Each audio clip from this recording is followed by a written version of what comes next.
Thomas and Friends. May the best engine win. Illustrated by Tommy Stubbs. Created by Britt Alcroft. Early one morning on the island of Sodor, Sir Topham Hatt came to the yard. Thomas and Emily were preparing for a busy day. Thomas always worked very hard. He was proud to be a really useful engine. Emily was new. She wanted to prove that she was really useful too. She hoped that Sir Topham Hatt would see how excited she was to start the day. "Thomas, there's a lot to do today. I hope that everything gets done on time," said Sir Topham Hatt. "Why should Thomas get all the work?" asked Emily. "I can do anything he can. I'm faster than him too." Sir Topham Hatt was glad that Emily wanted to help. He told them, "I can divide up the duties so that both of you will have the same workload today." Emily knew it would be a long day, but she smiled. She told Thomas, "Now you'll see what I can do." Thomas was used to long days. "Emily, this might be too much work for you," he teased. "You should let me do more." "Pfft," she puffed. "I'll race you.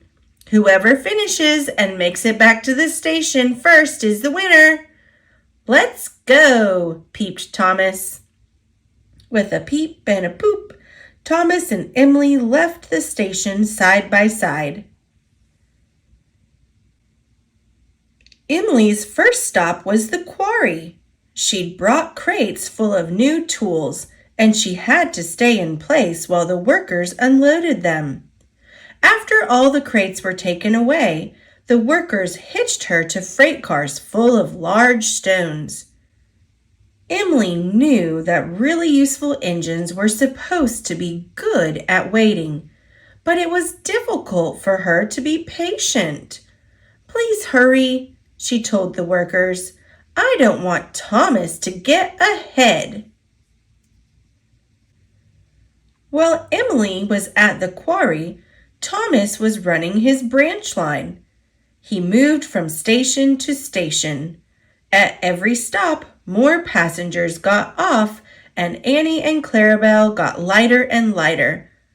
"I'll bet I'm pulling ahead of Emily already," thought Thomas.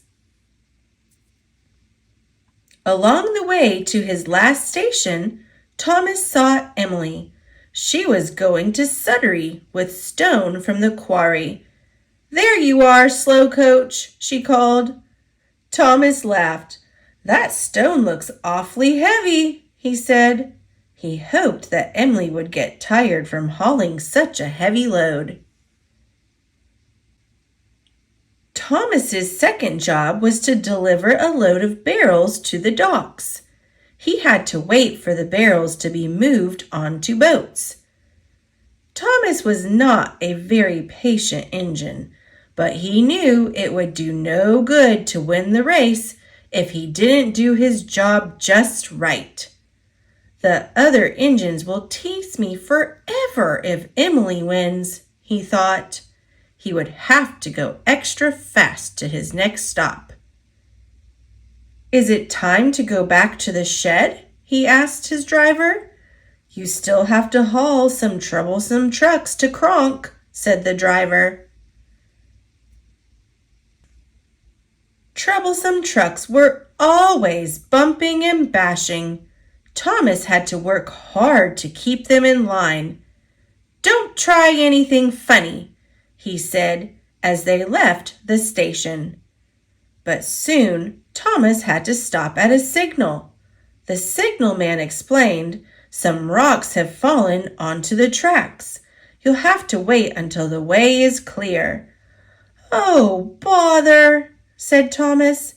"I wonder where Emily is now." Emily had left Sudbury. Her final job was a special along the mountain route. On the way, she passed Thomas, who was stopped at the signal. "Poor Thomas," she called to him. "Looks like you're stuck." Emily sped up.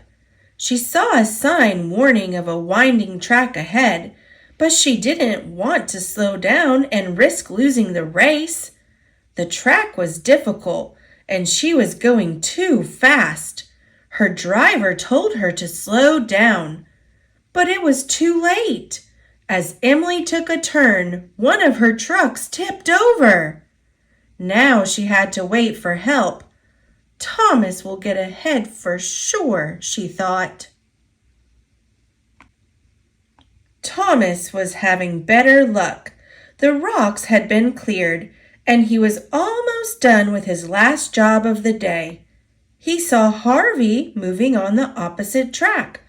"Hello, Harvey," he peeped. "Where are you headed?" "Emily's hit a spot of trouble on the line," said Harvey. "Nothing to worry about." Emily was glad to see Harvey. She thanked him for his help.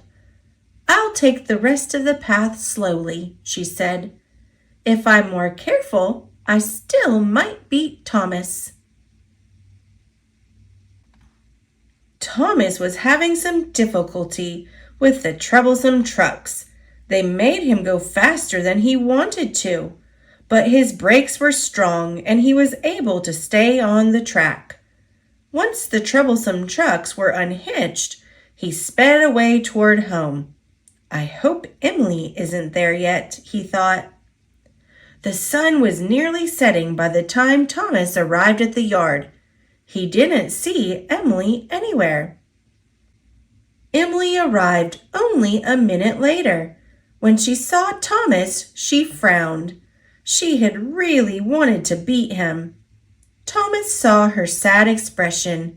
He knew that he would have been sad if he had lost, so he decided not to brag.